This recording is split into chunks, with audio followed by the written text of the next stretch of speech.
which is, what the hell's up with this person? Why are they making my life miserable? What is it about me that allows them to make my life miserable? That's a nasty little road to walk down. And you're stuck with having to decompose it. Maybe you can't. Maybe formulating an explicit philosophy of good and evil to deal with something malevolent in your environment actually just happens to be beyond you. And that could easily be. It's certainly the case for people who are young. And it's the case for plenty of adults as well. It's no simple thing to manage.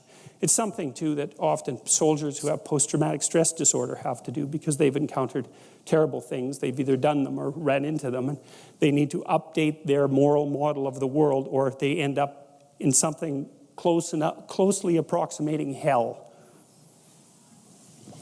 Anyway, so you need to know where you are. That's this, what is, where are you? So you're navigating, you're a navigator, you're a sailor on an ocean, man. That's what you are. You're a mobile creature. You're going from point A to point B all the time. You're not sitting there glued to a rock like some brainless, sea creature. There's a funny little creature called a hydra, very simple little creature.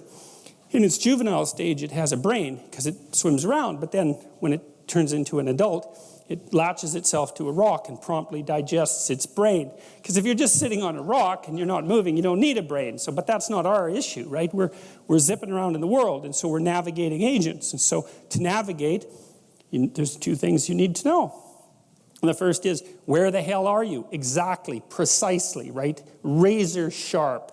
What's good about you and what's bad about you? By your own reckoning. You don't have to.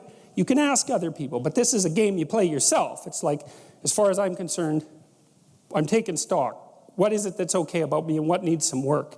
And you got to watch to not be too self-critical when you're doing that too, because that can just be another kind of flaw. And then the next is, okay, well, where are you going? What's your destination?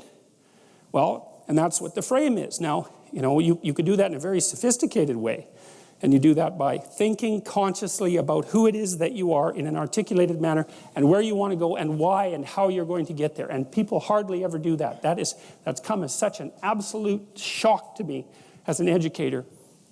Because one of the other programs, I use this in my classes. One of the other programs in this suite of programs is called the Future Authoring Program. And I started developing it in my Maps of Meaning class, which is where some of this material is from. And I got students to write about their past. It's like, okay, we're talking about stories, so let's tell your story. Who are you? How did you get here? And what are you now? That usually helps people put things to rest, although it's quite stressful while you're doing it. Stress goes up when you're doing it, and maybe you feel miserable for a couple of weeks, and then stress goes down and it stays down. So that's also why people don't do it, because who the hell wants to have their stress go up? But if it's temporary, it's a sacrifice.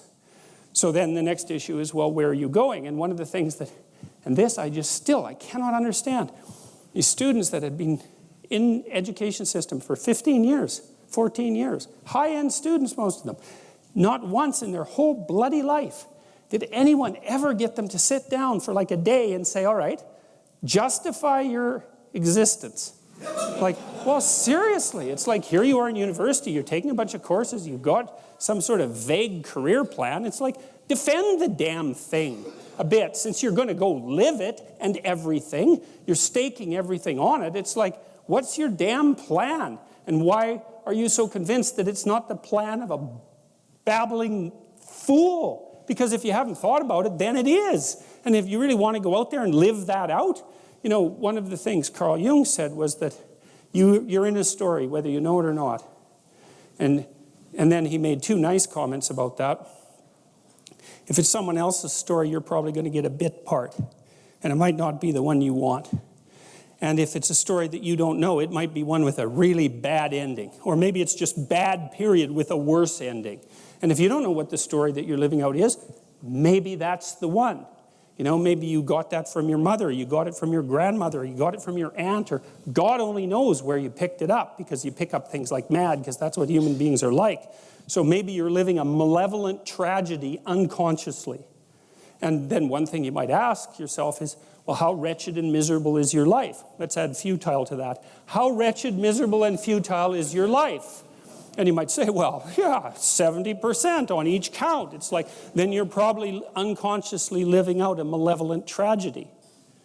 And maybe that's not for the best. Oh, it's either that or the whole universe hates you.